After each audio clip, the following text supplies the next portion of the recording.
Hello students, now we are going discuss on diaphragm and intercostal muscle. These both are the respiratory muscle. So we first discuss about the diaphragm. Means respiratory जो muscle है human body में वो respiratory muscle to type की है।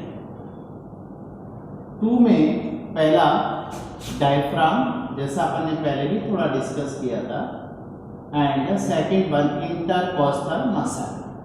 Diaphragm and intercostal muscle. First we discuss diaphragm. Diaphragm एक ऐसी muscle है जो रेस्पिरेशन में हेल्प करती है एंड ये एक्चुअल में स्केलेटल मसल होता है। Diaphragm is the skeletal muscle जो वॉलंटरी होती है, अपनी इच्छा से मूवमेंट करा सकते हैं अपन डायफ्राम। दूसरा, diaphragm is the horizontal partition, एक हॉरिजॉन्टल पार्टीशन है ये, और between abdomen and thorax, thorax और एब्डोमेन के बीच का एक हॉरिजॉन्टल मस्कुलर पार्टीशन है। जैसे जनरली अपन देखें कि ये मान लीजिए अपनी बॉडी है और इस बॉडी में ये हॉरिजॉन्टल पार्टीशन डायफ्राम, ये थोरैक्स और ये abdomen. In between thorax and abdomen horizontal partition, this is called diaphragm, और इसकी वजह से दोनों कैविटीज अलग होती है। Next one is the diaphragm के बारे में एक और बात याद रखें, कैरेक्टरिस्टिक्स फीचर ऑफ मैमल। ये कभी कभी क्लासिफिकेशन को लेके क्वेश्चन आता है। डायफ्राम किसका कैरेक्टर है? मैमल का। ये मैमल में ही पाया जाता है। बट एक क्वेश्चन और है, but in crocodile, crocodile reptile होता है, but in crocodile incomplete diaphragm present. Crocodile के केस में भी डायफ्राम होता है बट कैसा होता है? इनकम्प्लीट। तो एक्सेप्शनली आप क्रोकोडाइल को भी थोड़ा याद रखिए, but main character of the mammal is the presence of the diaphragm. Diaphragm की उपस्थिति मैमल के लक्षण को दर्शाता है। डायफ्राम वर्ड जहां तक आता है तो डायफ्राम में यदि अपन ने कहा हॉरिजॉन्टल पार्टीशन, देखिए इसको डायफ्राम को अपन देखें ऐसा, तो एंटीरियर ये किससे जुड़ा हुआ? स्टर्न, वर्टेब्रल कॉलम, साइड में रिब्स, और इसके अंदर डायफ्राम के अंदर देखिए डायफ्राम में तीन ओपनिंग्स होती हैं, थ्री ओपनिंग्स। यहां से ईसोफेगस आएगी ये स्टमक के अंदर, ये स्टमक में। दूसरा वेना केवा, एओर्टा, तो ये ईसोफेगस की ओपनिंग है, opening of oesophagus. This is the opening of vena cava, superior vena cava, and this one is the opening of aorta. चलिए ईसोफेगस मान के चलते, ये opening of, OP means opening, opening of oesophagus, oesophagus आएगी इसके through, and this is the opening of aorta. Aorta abdomen में आएगा thorax से प्योर ब्लड लेकर, एंड इस एब्डोमेन से थोरैक्स में जो ब्लड ले जाएगा, this one is the inferior vena cava. तो ये तीन ओपनिंग्स होती है इसमें। अब दिक्कत ये है, देखिए ध्यान दीजिए, इस डायफ्राम में ये ओपनिंग होने से क्या हुआ? थोरैक्स और एब्डोमेन के बीच का जो प्रेशर डिफरेंस है, यदि ये ओपनिंग लीक हुई तो वो प्रेशर डिफरेंस नहीं होगा। तो इसके लिए क्या होता है, इन ओपनिंग्स पर थिन मस्कुलर बैंड होते हैं। अब आप देखेंगे ओपनिंग क्या हो गई? एयर टाइट, और ये एक्चुअल में एपोन्यूरोसस कहलाते हैं। Aponeurosis, thin muscular ring around the opening. और ये पूरा डायफ्राम, ये ओपनिंग्स है, 3 ओपनिंग्स ऑफ द डायफ्राम, याद रखें। अब इन ओपनिंग के साथ साथ यहाँ जो मसल इसके अंदर होती है, डायफ्राम के अंदर स्केलेटल मसल है, वॉलंटरी मसल, ये मसल के अंदर ये जो फाइबर है, ये फाइबर एक्चुअल में आप देख पा रहे हैं रेडियल पैटर्न में, रेखीय क्रम में रेडियल फाइबर है, रेडियल मसल फाइबर होता है इसके अंदर। ये तो स्ट्रक्चर है डायफ्राम का। डायफ्राम एक हॉरिजॉन्टल पार्टीशन है between thorax and abdomen. Thorax और एब्डोमेन के बीच में कुछ कनेक्शंस को जोड़ने के लिए इसमें 3 ओपनिंग्स हैं, और 3 ओपनिंग्स एयर टाइट होती हैं, इनसे कुछ लीक नहीं हो सकता। इस डायफ्राम के अंदर जो मसल फाइबर है वो रेडियल मसल फाइबर होते हैं। अब ये जो डायफ्राम है इसके लिए ब्लड सप्लाई की बात करें, ब्लड सप्लाई, तो blood supply bye the phrenic artery, superior and inferior phrenic artery होती है। देखिए ये मान लीजिए यहाँ से एओर्टा आता है, तो एओर्टा से superior phrenic artery and inferior phrenic artery supply करती है इसको, तो phrenic artery. Next one is the blood collection, इससे वीनस ब्लड कौन इकट्ठा करता है, तो वो फ्रेनिक वेन होती है। और फ्रेनिक वेन यहाँ से देखिए, इसको ऐसे समझ लीजिए, ये डायफ्राम, इस डायफ्राम को ये एओर्टा आएगा, तो superior artery, phrenic and inferior phrenic artery, inferior and superior, ये सप्लाई हुआ। फिर यहाँ से वेना केवा आई, तो वेना केवा में ब्लड कलेक्ट होगा by the inferior vena, inferior phrenic and superior phrenic, ये वेना केवा के थ्रू हार्ट में जाएगा, ये हार्ट से ब्लड सप्लाई, तो blood supply and blood collection by the phrenic artery and phrenic vein. Third is the, next one is the nerve supply, nerve supply to diaphragm, nerve supply by phrenic nerve, इसके लिए term बार बार phrenic आ, phrenic means होता है partition, phrenic nerve, this is the branch of vagus, vagus nerve की branch होती है, उसके थ्रू सप्लाई होता है फ्रेनिक नर्व। अब ये जो डायफ्राम है बेसिकली इसका फंक्शन क्या है, डायफ्राम का ये करता क्या है, तो डायफ्राम में अपन ने कहा ये कैसी मसल है, डायफ्राम आप देख पा रहे हैं कैसी मसल है, रेस्पिरेटरी मसल। तो डायफ्राम की जो रेट ऑफ मूवमेंट है, ये कितने रेट से 1 मिनट में कितने बार कॉन्ट्रैक्ट और रिलैक्स होता है, रेट ऑफ मूवमेंट 15 to 20 पर मिनट, 1 मिनट में 15 से 20 बार कॉन्ट्रैक्ट और रिलैक्स होता है। तो और दूसरा इसका फंक्शन है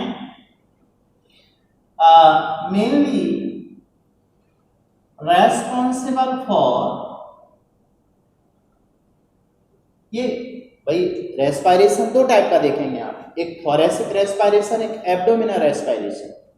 तो intercostal muscle for thoracic breathing,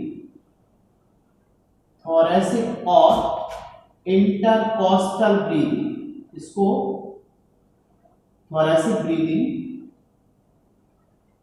और दूसरा इसको अपन कह सकते हैं कोस्टल ब्रीदिंग। ये एक नया वर्ड याद रखो, कंफ्यूज नहीं होना। कोस्टल ब्रीदिंग मींस रिब्स की वजह से हो रही है, रिब्स से कौन सी मसल अटैच है, इंटरकोस्टल मसल। तो अपनी थोरैसिक ब्रीदिंग के लिए रेस्पॉन्सिबल है कौन, इंटरकोस्टल मसल।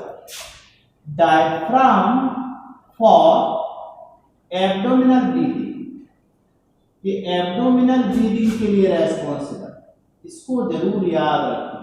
देखिए कैसे, mainly responsible for abdominal breathing,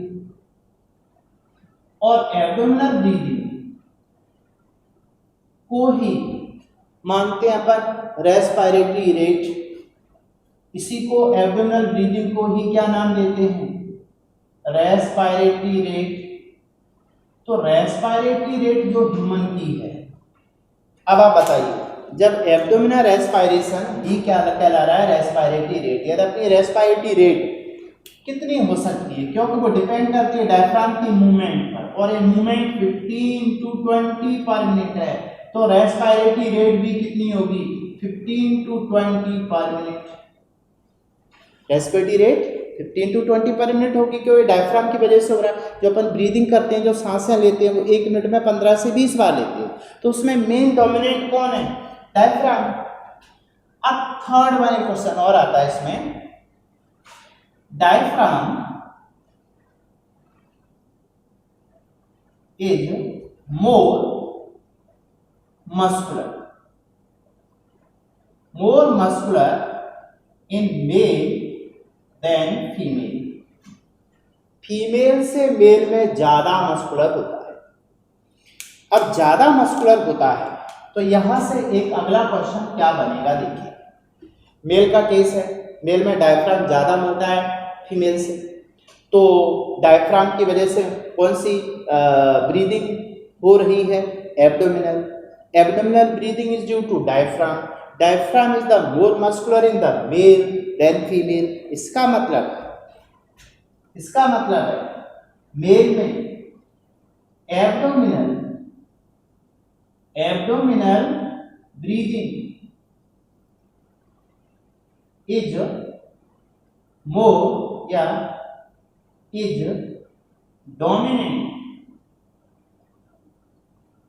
dominant on thoracic breathing। thoracic breathing पर डोमिनेंट है एब्डोमिनल ब्रीदिंग।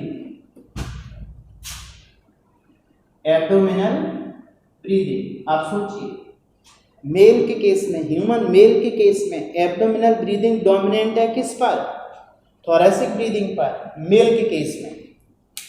अब फीमेल के केस में क्या हो रहा है, फीमेल के केस में डायफ्राम लेस मस्कुलर है, तो एक क्वेश्चन एक और बनता है, इन फीमेल थोरेसिक, और थोरेसिक को ही क्या कहा, थोरेसिक को ही बोलते हैं कोस्टल, थोरेसिक और कोस्टल ब्रीदिंग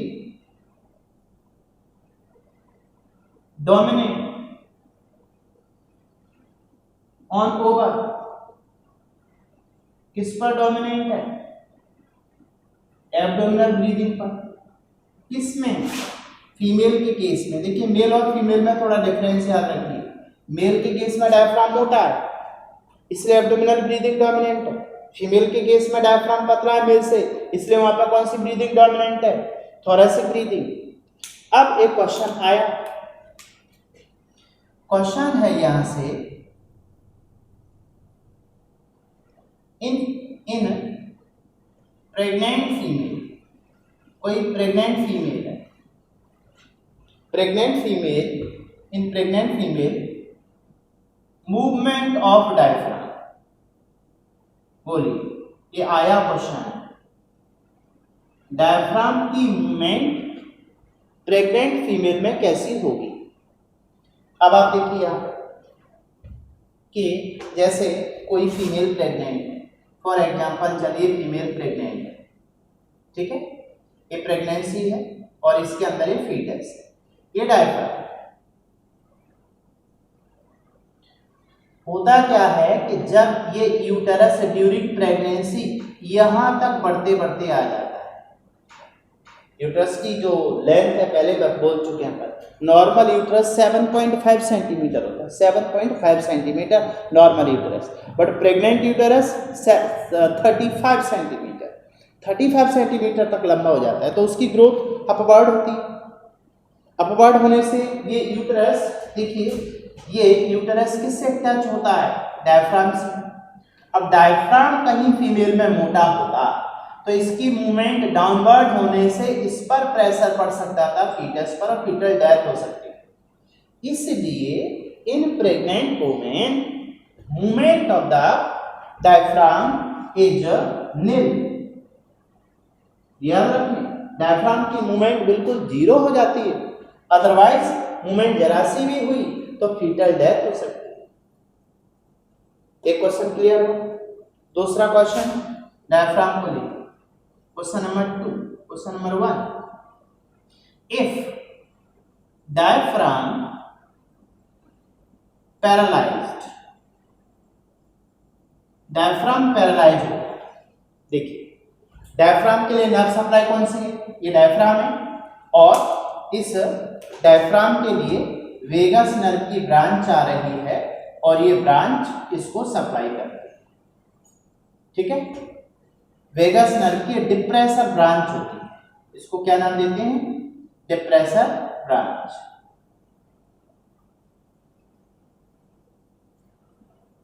ठीक है। वेगस नर्व की depressor branch supply to the diaphragm. अब वेगस नर्व को काट दिया, क्वेश्चन है या अच्छा वेगस नर्व कट गई तो नर्व सप्लाई नहीं है, मसल कॉन्ट्रैक्शन नहीं, मतलब डायफ्राम क्या हो गया, पैरालाइज हो गया। अब ऐसे केस में डायफ्राम पैरालाइज होने पर, डायफ्राम की मूवमेंट जीरो होने पर पेशेंट सरवाइव करेगा या मर जाएगा या उसकी डेथ हो जाएगी। दो ऑप्शन आपके सामने, दो ऑप्शन दिए गए, पेशेंट सरवाइव और डेथ। इसमें आंसर क्या आना चाहिए, बोलो, सोच लो थोड़ी देर के लिए, उसके बाद बताते हैं। एक क्वेश्चन और है तब, question number 3, if diaphragm punctured, diaphragm punctured हो गया, डायफ्राम में छेद कर दिया, डायफ्राम में यहाँ पे छेद हो गया, यहां समझ लीजिए पंचर हो गया। पंचर होने से थोरैक्स का और एब्डोमेन का प्रेशर इक्वल हो जाएगा, और जो कि डिफरेंस होता है, याद करो, थोरैसिक प्रेशर ऑलवेज निगेटिव होता है, थोरैसिक प्रेशर ऑलवेज निगेटिव। तो डायफ्राम पंचर होने से इधर का प्रेशर इक्वल हो जाएगा, प्लस प्लस हो जाएगा, प्लस प्लस होने से इसकी मूवमेंट नहीं होगी, मींस यहां पेशेंट की डेथ हो जाएगी और यहाँ पेशेंट सरवाइव कर सकता है यदि पैरालाइज हो जाए। पैरालाइज में क्या हो रहा था, केवल मूवमेंट रुक रही थी, मूवमेंट रुकने से कौन सी ब्रीदिंग रुक जाएगी, एब्डोमिनल, बट कौन सी ब्रीदिंग कंटिन्यू रहेगी, थोरैसिक, क्योंकि intercostal muscle responsible for the thoracic breathing. तो थोरैसिक ब्रीदिंग यहाँ कंटिन्यू रहने से पेशेंट सर्वाइव करेगा। बट डायफ्राम में पंचर हो जाए, जैसे एक्सीडेंटल केस है, डायफ्राम पंचर हो गया, तो ऐसे केस में एब्डोमिनल और थोरैसिक ब्रीदिंग जो डिफरेंस है, प्रेशर डिफरेंस है, वो इक्वल होने से उसकी डेथ हो जाएगी। अच्छा, इस पर एक क्वेश्चन और आता है, क्वेश्चन अगला है, mammalian lungs, mammalian lungs are found in option दे रहा हूं इसके, ऑप्शन 1 इनफ्लेटेड, दूसरा ऑप्शन है डिफ्लेटेड, थर्ड ऑप्शन है कोलैप्स, और नेक्स्ट ऑप्शन देखते हैं क्या बन सकता है, इन्फ्लेटेड, डिफ्लेटेड, कोलैप्स, और अगला है नेवर कोलैप्स, नेवर कोलैप्स, ठीक है। अपने पास 4 ऑप्शन है। अब इनमें से ये 4 ऑप्शन इससे रिलेटेड क्या हो सकते हैं वो देखिए। Mammalian lungs are found in, तो देखिए इसमें क्या क्या कंडीशन, इसको अपन समझते हैं बाटल एक्सपेरिमेंट से। जैसे मान के चलिए ये एक बाटल है और इसमें इस तरह से एक एक्सपेरिमेंट करके देखते हैं लंग्स को लेके, ठीक है। इस बाटल में क्या किया गया, ये अपन एक पाइप लिया और इस पाइप को यहां इसकी नेक रीजन में एयर टाइट, ठीक है। अब यहां से ही एयर आ सकती है एयर, तो ये पाइप किसकी तरह बिहेव करेगा, लाइक ट्रैकिंग, ये दो ब्रांच ट्रैकिया की, यहाँ पर लंग्स लगा दिए और ये इसके अंदर एक इस तरह का पार्टीशन है वाटर के वाटर रीजन में, रबर बैंड, इससे अपन वेट लगा के रखते हैं। ठीक है, ये वेट अप डाउन कर सकते हैं इसको। इसमें एक साइड में यहां ये इसमें अपन कुछ रखते हैं, यहां पर प्रेशर रिकॉर्ड करने के लिए HG, और ये सक्शन पंप है। सक्शन पंप के थ्रू यहां से एयर सक करता है। अब आप देखिए, पहला केस अपन ने इसमें किया इंस्पायरेशन। तो इंस्पायरेशन की दो कंडीशन थी, quite inspiration and forced inspiration. ऐसा अपन पहले देख चुके हैं, quite inspiration and forced inspiration. Quite inspiration में ये इंट्राथोरेसिक प्रेशर -5 mm Hg और -1 mm Hg, ये दो कंडीशन। इंस्पायरेशन कंडीशन अपन ने इंस्पायरेशन देखा, इंस्पायरेशन में क्वाइट इंस्पायरेशन में प्रेशर है -5 mm Hg का और फोर्स्ड इंस्पायरेशन में 1 mm Hg का प्रेशर है। ये Hg का प्रेशर कहाँ का है? इंट्राथोरेक्स, थोरेक्स के अंदर इंट्राथोरेसिक प्रेशर है। अब देखिए ये कैसे किया गया। इंस्पायरेशन में अपन देखें तो एयर जाती है लंग्स में। इस समय डायफ्राम, ये डायफ्राम को शो करता है कि इस कंडीशन में डायफ्राम फ्लैट होता था। डायफ्राम फ्लैट होगा तो यहाँ का वॉल्यूम थोरेक्स का बढ़ेगा, उस समय प्रेशर -5 है। फोर्स्ड इंस्पायरेशन में डायफ्राम ज्यादा कॉन्ट्रैक्ट हो जाता है, ज्यादा कॉन्ट्रैक्ट होने से ये प्रेशर, ये वाला जो प्रेशर है वो कितना और हो जाता है? -10, -1 नहीं, -10। अब आप देखिए और ज्यादा निगेटिव हो गया, -5 और -10 mm Hg प्रेशर होता है क्वाइट इंस्पायरेशन और फोर्स्ड इंस्पायरेशन में, नेचुरली नेगेटिव है। और आउटर एटमॉस्फेयर जो है, एटमॉस्फेयर का जो प्रेशर है वो 760 mm Hg होता है। अंदर नेगेटिव, बाहर पॉजिटिव, तो ऑफकोर्स एयर जाएगी, तो यहाँ पर दो कंडीशन मिलेगी इंस्पायरेशन।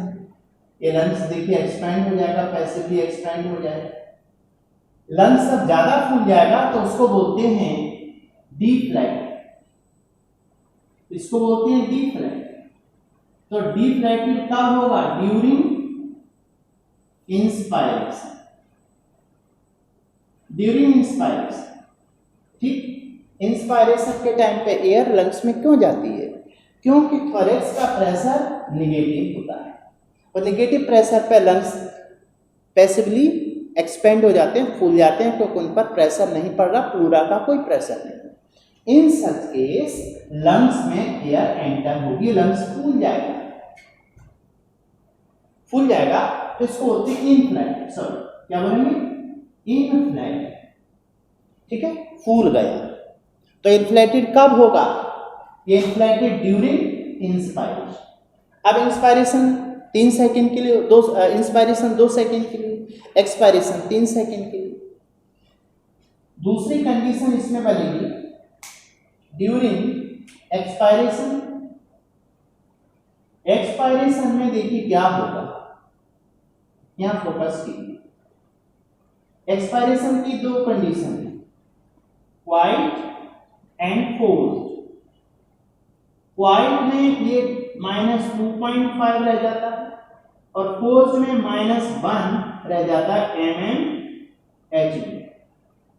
mmHg में दोनों प्रेशर है, ये भी इंट्राथोरेसिक प्रेशर है, इंट्राथोरेसिक प्रेशर। समझने की कोशिश कीजिए। अब एक्सपायरेशन में प्रेशर पहले से ज्यादा हो गया, पहले -5 था, -2.5 है क्वाइट एक्सपायरेशन में, तो इस समय डायफ्राम रिलैक्स होता है। डायफ्राम रिलैक्स होने से डोम शिफ्ट हो जाता है। डोम शिफ्ट होने से थोरेसिक कैविटी का वॉल्यूम डिक्रीज होता है, प्रेशर बढ़ता है, प्रेशर -2.5 हो गया, लेकिन तब भी नेगेटिव है। अब आपने फोर्सफुली एक्सपायरेशन किया तो फोर्सफुली एक्सपायरेशन से और ज़्यादा मसल रिलैक्स होगी, केवल इंटरनल इंटरकॉस्टल मसल का पोस्टीरियर पार्ट कॉन्ट्रैक्ट होता है जिसे ओसीएस पार्ट कहते हैं। तो चारों स्टेजेज में quiet inspiration, forced inspiration, quiet expiration, forced expiration, इन चारों में क्वाइट एक्सपायरेशन ही पैसिव प्रोसेस है, बाकी के सब एक्टिव हैं। इसमें मसल कॉन्ट्रैक्ट, इसमें 3 मसल कॉन्ट्रैक्ट हो रही थी, डायफ्राम कॉन्ट्रैक्ट हो रहा है, स्टर्नम के लिए इंटरकॉस्टल मसल का इंटरपार्ट कॉन्ट्रैक्ट हो रहा है, एक्सटर्नल कॉन्ट्रैक्ट होने से रिब्स बाहर जा रही है। तो पैसिव प्रोसेस ओनली कौन सी है? क्वाइट एक्सपायरेशन, लेकिन उस समय प्रेशर -2.5। तो अब आप देखिए, अब ये लंग्स मान लीजिए अंदर की तरफ आएगा नॉर्मल पोजीशन में, तो वापस ऐसा हो गया, इसको बोलते हैं डिफ्लेटेड। डिफ्लेटेड का मतलब है कम फूला हुआ, और ये कब होगा? ड्यूरिंग एक्सपायरेशन, ये ड्यूरिंग एक्सपायरेशन में हो रहा है। तो इंस्पायरेशन और एक्सपायरेशन दोनों कंडीशन में आप देख पा रहे हैं लंग्स या तो डिफ्लेटेड है, कम फूला, या ज्यादा फूला हुआ है, लेकिन कोलैप्स कभी नहीं है। मैमेलियन लंग्स कभी भी कोलैप्स नहीं पाए जाते। इसका आंसर क्या है? Intrathoracic pressure always negative. Intrathoracic pressure always negative होता है। अब इंट्राथोरेसिक प्रेशर ऑलवेज नेगेटिव, ठीक है भाई, तो ह्यूमन या मैमल के लंग्स कभी नहीं पिचक सकते, लेकिन एक क्वेश्चन पूछा गया कि मैमल के लंग्स कब पिचक सकते। देखिए, एक कंडीशन है, यहां मैं अलग से लिख रहा हूं इसको, न्यूमोथोरैक्स। न्यूमोथोरैक्स याद रखिए, न्यूमोथोरैक्स क्या होता है? देखिए, इस पर भी क्वेश्चन बना हुआ है, न्यूमोथोरैक्स क्या होता है। न्यूम का मतलब होता है एयर, थोरैक्स थोरैक्स, थोरैक्स में एयर, ऑफकोर्स इसको अपन लिख सकते हैं एयर इन थोरैक्स। अब एयर इन थोरैक्स कब हो सकती है?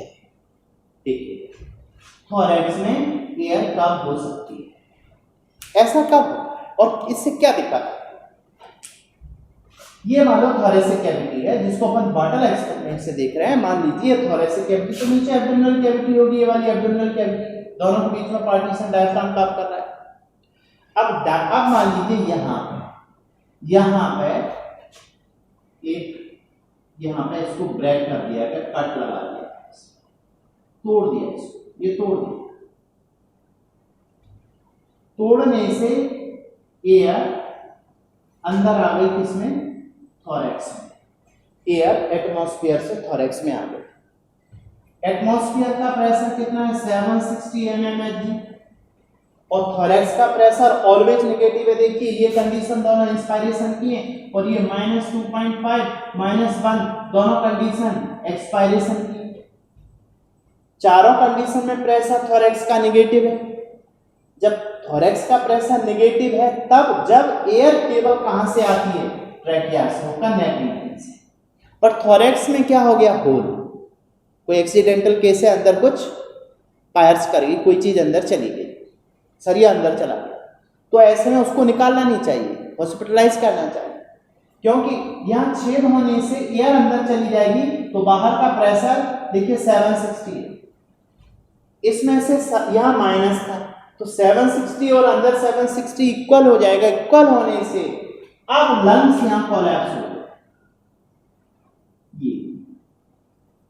ये लंग्स कोलैप्स हो।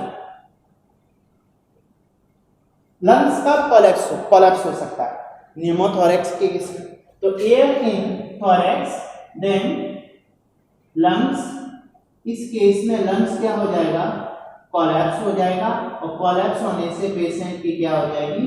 डेथ हो जाएगी। समझ आ रहा है ना? इससे रिलेटेड क्वेश्चन इस तरह के नीट और एम्स में कभी कभी ये पेपर सेटर अच्छा हुआ अपर लेवल का, तो इस तरह के क्वेश्चन जरूर आते हैं। तो ये सारा अपन ने किसके बारे में देखा, डायफ्राम के बारे में। तो देखिए डायफ्राम क्या था, एक हॉरिजॉन्टल पार्टीशन है, मस्कुलर पार्टीशन है, स्केलेटल मसल का बना हुआ है और इसकी प्रेजेंस के इसका कैरेक्टर है, मैमल का कैरेक्टर है। ये पर मिनट कितनी मूवमेंट करता है, 15 to 20 मिनट से मूव करता है, जो रेस्पिरेटरी रेट बनाता है। चूंकि डायफ्राम मेल के केस में फीमेल से थोड़ा मोटा होता है, इसलिए डायफ्राम की वजह से, मोटे होने की वजह से मेल में एब्डोमिनल ब्रीदिंग डोमिनेंट होती है थोरेसिक ब्रीदिंग पर। फीमेल में डायफ्राम पतला होने से उसको ये फायदा होता है, ड्यूरिंग प्रेगनेंसी इसकी मूवमेंट जीरो हो जाती है, तो फीटल प्रेशर रुक जाता है, means during pregnancy, full pregnancy पे डायफ्राम की मूवमेंट जीरो हो जाती है। मेल के केस में एब्डोमिनल ब्रीदिंग डोमिनेंट है, फीमेल के केस में थोरेसिक ब्रीदिंग डोमिनेंट है। अब इससे रिलेटेड क्वेश्चन दूसरे कि इसके लिए ब्लड सप्लाई, नर्व सप्लाई क्या है, तो फ्रेनिक वर्ड याद रखो। इसमें 3 ओपनिंग्स होती हैं, एक मसल है, इनवॉलंटरी मसल है। अब इससे रिलेटेड क्वेश्चन में यदि वेगस नर्व काट दे तो डायफ्राम पैरालाइज हो जाएगा, पैरालाइज होने से मूवमेंट रुक जाएगी, एब्डोमिनल ब्रीदिंग रुक जाएगी। एब्डोमिनल ब्रीदिंग रुक गई तो थोरेसिक ब्रीदिंग तो चल रही है, पेशेंट सर्वाइव करेगा। लेकिन डायफ्राम को पंचर कर दिया, उसमें छेद कर दिया गया, कट लगा दिया गया, तो थोरैक्स और एब्डोमेन का जो प्रेशर है, थोरैक्स का ऑलवेज नेगेटिव होता है, वो प्लस हो जाएगा। थोरैक्स और एब्डोमेन का प्रेशर इक्वल होने से पेशेंट की डेथ हो जाएगी। अब मैमल के लंग्स किस स्टेज में रहते हैं, नॉर्मल, तो नॉर्मल अपन देखें तो या तो डिफ्लेटेड या इन्फ्लेटेड में होंगे, लेकिन कोलैप्स कभी नहीं होंगे। कोलैप्स कब हो सकते हैं, डिफ्लेटेड इन्फ्लेटेड होने की वजह क्या है, या तो लंग्स कम फूले हुए हैं, ज़्यादा फूले हुए, लेकिन पिचके नहीं है। इसकी वजह है थोरैसिक कैविटी का प्रेशर ऑलवेज कैसा होता है, नेगेटिव। थोरैसिक कैविटी के अंदर प्रेशर कितना कितना होता है, क्वाइट इंस्पायरेशन में और फोर्स इंस्पायरेशन में, वो देखिए माइनस में है। क्वाइट एक्सपायरेशन और फोर्स एक्सपायरेशन में भी देखते हैं तब भी माइनस में है। इसका मतलब है लंग्स पर बाहर का प्रेशर नहीं है, थोरैक्स के अंदर का प्रेशर एटमॉस्फेयर के बाहर के प्रेशर से ऑलवेज नेगेटिव है। लेकिन लंग्स पिचक कब सकता है, जब अपनी थोरैक्स में कुछ छेद हो जाए, एयर अंदर चली जाए, तो उसको न्यूमोथोरैक्स कहते हैं। न्यूमोथोरैक्स वाले केस में क्या होगा, अंदर की तरफ जो नेगेटिव प्रेशर है थोरैक्स में वो पॉजिटिव हो जाएगा, उसकी वजह से लंग्स पर दबाव पड़ेगा बाहर से, लंग्स कोलैप्स हो जाएगा। ऐसी कंडीशन में भी पेशेंट की क्या हो जाएगी, death. This is about diaphragm और इंटरकॉस्टल मसल की जहां तक बात, वो अपन देख चुके हैं कि इंटरकॉस्टल मसल कहाँ होगी, रिब्स के बीच में, इसलिए इसको इंटरकॉस्टल मसल कहते हैं। 2 पार्ट हैं इसके, इंटरनल और एक्सटर्नल, और ये किसके लिए रेस्पॉन्सिबल है, इसकी वजह से मूवमेंट होती है स्टर्नम की और रिब्स की। तो during inspiration and expiration intercostal muscle and diaphragm का क्या रोल था, ये अपन ने क्लियर कर दिया।